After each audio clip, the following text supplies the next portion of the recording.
Assalamualaikum, salam sejahtera buat kita semua. Kembali lagi dan sekarang gua bersama Mitsubishi Xpander facelift yang launchingnya diam-diam di Februari ya 2020. Ini sebenarnya masih baru.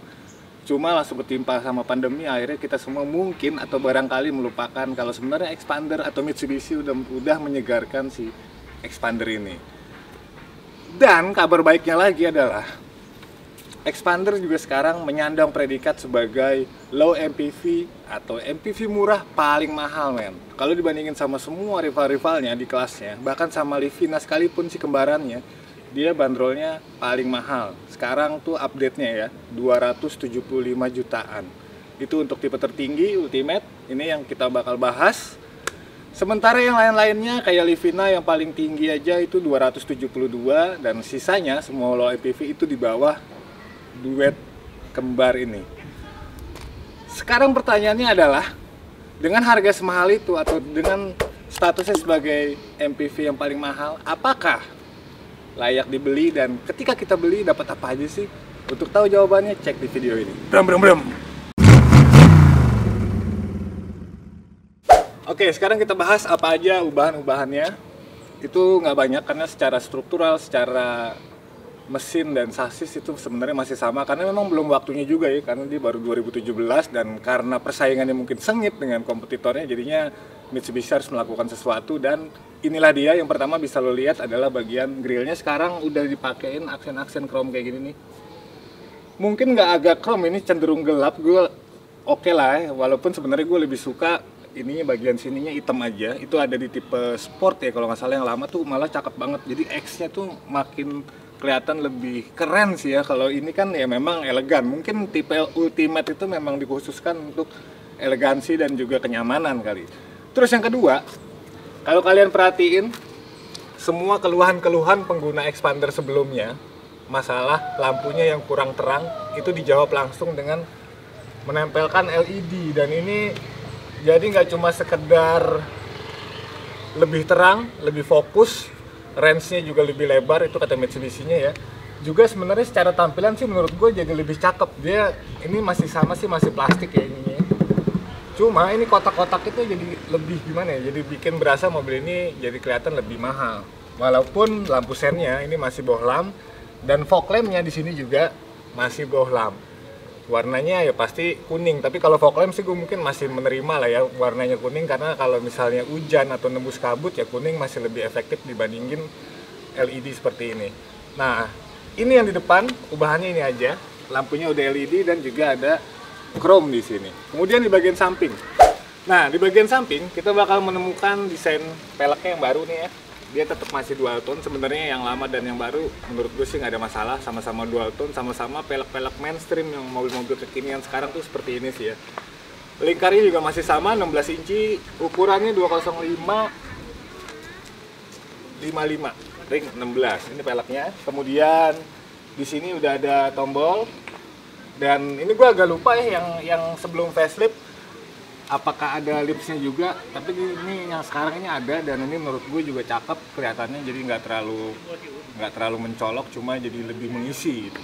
Nah di bagian belakangnya yang barunya itu ada di atas shark fin antena, jadi dia nggak pakai lagi antena remote control. Kemudian ini ada defogger, tadinya nggak ada, sekarang ada. Ini berfungsi untuk menghilangkan embun kalau misalnya ada perbedaan cuaca antara di kabin dan di luar. Ini berfaedah sih sebenarnya. Terus gue juga baru nge sih unik ya, lasernya kecil banget nih di sini di high mount stop lamp-nya ini, dan ternyata dia punya apa ini namanya ya, bukan spoiler sih, moncong bawaan di belakang itu. Ini bisa udah bisa menyerupai spoiler, jadi nggak terlalu polos-polos banget. Jadi di atas tuh menurut gue udah cukup keren lah. Nah kemudian ini kayak ada aksen sedikit smoke ya, jadi kayak sedikit agak gelap. Ini juga bikin tampilannya jadi lebih oke, walaupun sebenarnya di bagian belakang sama sekali nggak ada ubahan apapun kecuali penambahan defogger dan juga shark fin antena. Dia masih punya ini kamera mundur yang ditambah sama sensor parkir, jadi selain audio lu juga bakal dapet visual ketika lu parkir, bakal lebih aman. Sekarang dalamnya kayak gimana? Ayo kita masuk. Nah ini bagian dalamnya, wow, kayak apa ya, kayak sebenarnya ini masih sama ya, dia nuansanya tuh cerah gitu ya, cerah beige itu. sebenarnya gue kurang suka warna kayak gini, tapi entah kenapa tadi pas gue coba masuk tuh kayaknya seger gitu ya, kayaknya seger, atau mungkin karena masih baru kali ya. Tapi enggak ya, ini pertama nih motif joknya warnanya sama tapi motifnya beda nih. Sekarang jadi kayak apa sih ya gini lah, ada garis-garis kayak gini. Ini kelihatan simple tapi berkelas. Terus ini kan banyak putih-putih ya, masih dual tone. Kalau yang tipe sport itu kan hitam semua ya. Ini dual tone, tapi ya cakep men. Mungkin karena baru kali ya. Jahitan palsu masih sama. Nah, yang baru nih, kayunya juga dia bisa disesuaikan sama warna yang di bawahnya. Jadi dia kayunya kayu terang kayak gitu ya. Ini juga plastik sih, nggak bakal lapuk, nggak bakal dimakan rayap. Cuma warnanya nggak norak. Bagus deh menurut gua. Apalagi ditambah sama ada kayak aksen titanium di sini nih ya. Di atasnya ini juga masih plastik-plastik biasa, dan ini juga sama, jahitan-jahitannya masih palsu. Nah, di sini ada kayu juga, dan ini jadi dibikin 3 warna ya. Ada 3 warna. Oke sih, ini gue jujur aja, walaupun ini warnanya cerah, gue cukup suka sama nuansa kabinnya, jadi kesannya roomy banget lah. Oke, setirnya udah kulit, dan ini ada tombol-tombol banyak di sini buat pengaturan audio sama telepon. Sementara di sebelah kanannya ini ada cruise control. Sebenarnya di tipe Ultimate yang sebelum facelift pun udah ada, dan yang sekarang pun tetap dipertahankan ada. Sebelah kanannya ada buat tombol kecil nih buat MID. Tulisannya info kayak gitu. Terus di bawahnya ada start stop engine dan juga pengaturan spion elektrik, bisa dilipat juga secara elektrik, dan di bawahnya ada buat tombol stability controlnya. Oke, terus ini power window-nya yang buat auto cuma buat pengemudi doang. Ini juga masih belum berubah.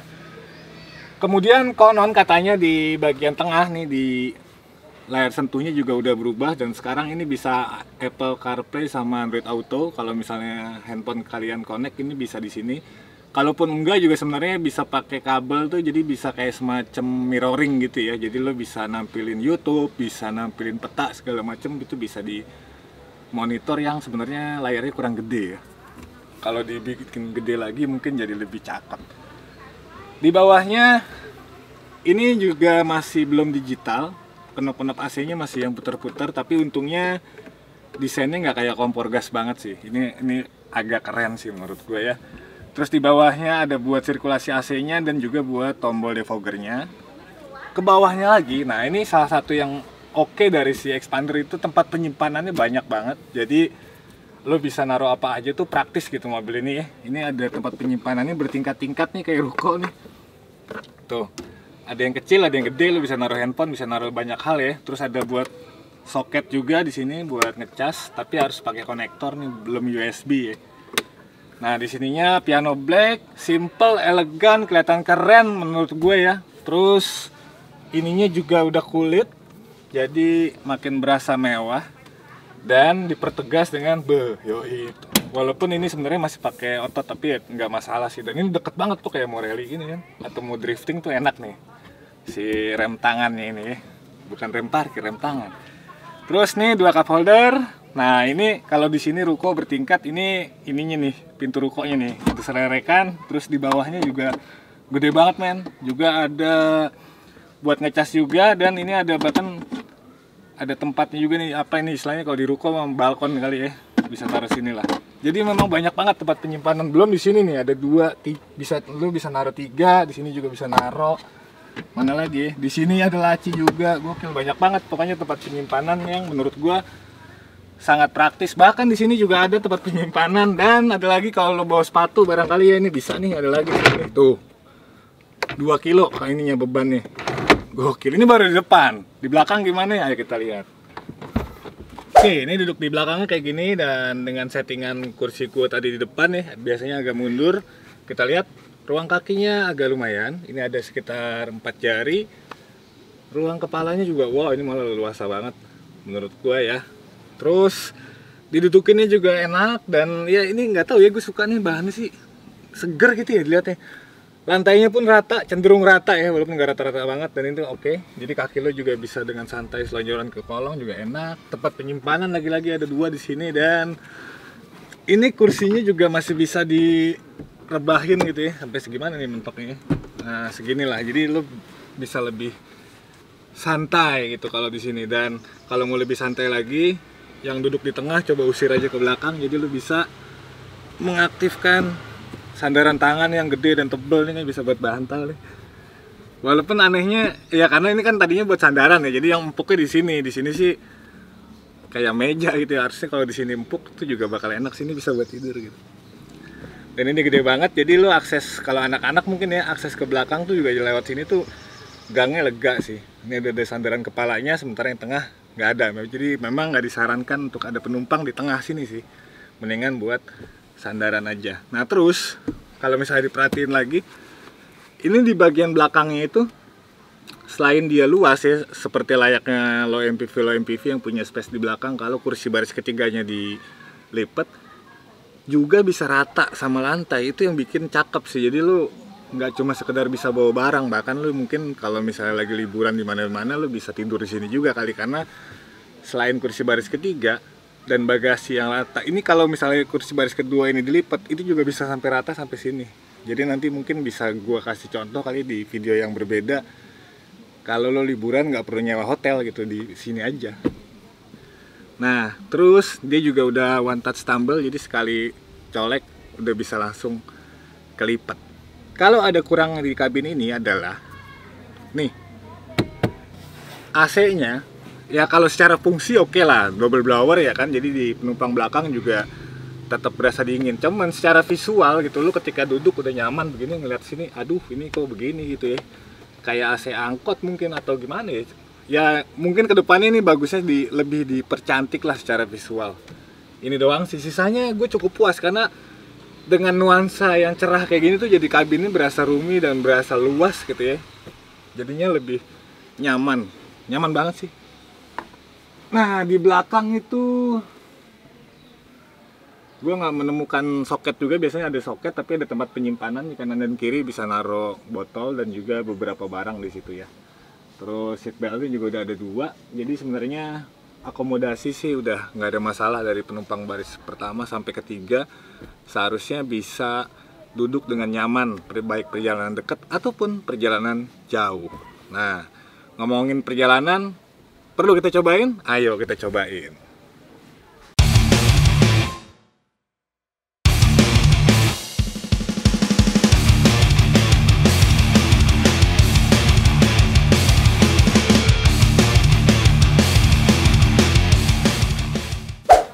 Mesin Mavic-nya sama 1500 cc, tenaganya 104 horsepower, torsinya 141. Memang kalau dibandingin sama kompetitornya ini masih di bawah secara tenaga, dia memang agak kurang. Tapi ketika dipaduin sama bodinya sih menurut gue ini pas-pas aja sih ya, kalau misalnya cuma sekedar lo mengajak keluarga. Karena memang sekali lagi mungkin Mitsubishi mengincarnya itu kenyamanannya ya. Jadi sebenarnya nggak ada yang berubah dari spesifikasi mesinnya, dia tetap masih sama. Yang gue suka adalah si mesinnya ini dia bisa berpadu dengan apik sama transmisi 4 speednya yang konvensional. Ini juga sebenarnya transmisi jadul tapi enak karena rasanya tuh mirip-mirip sama CVT.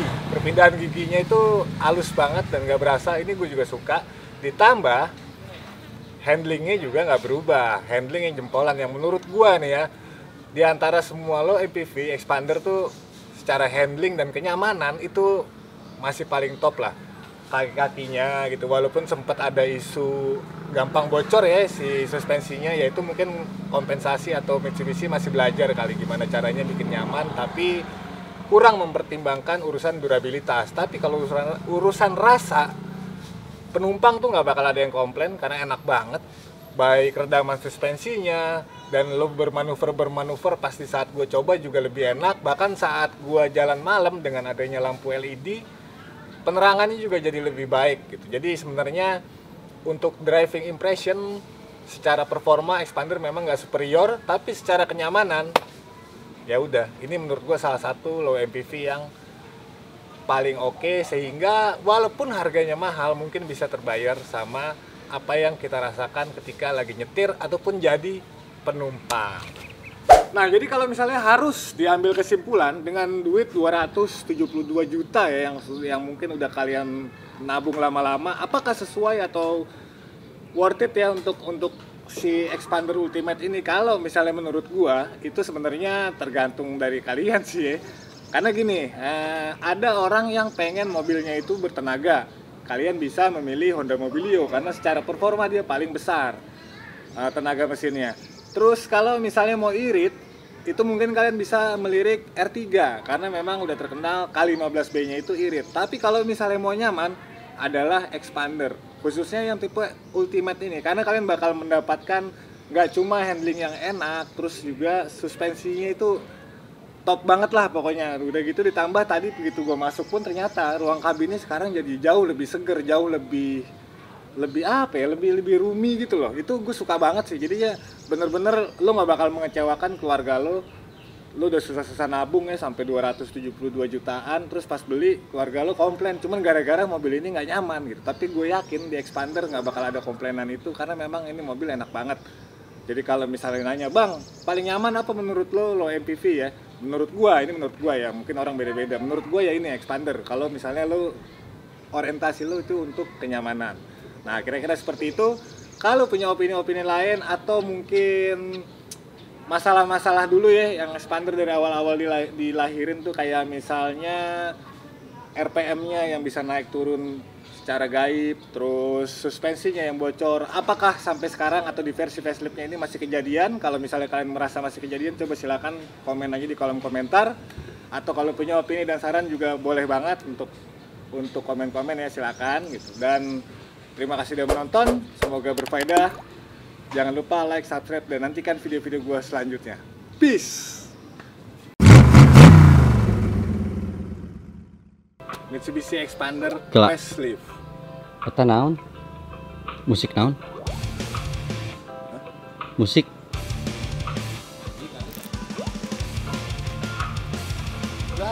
Iya. Oh, udah enak-enak.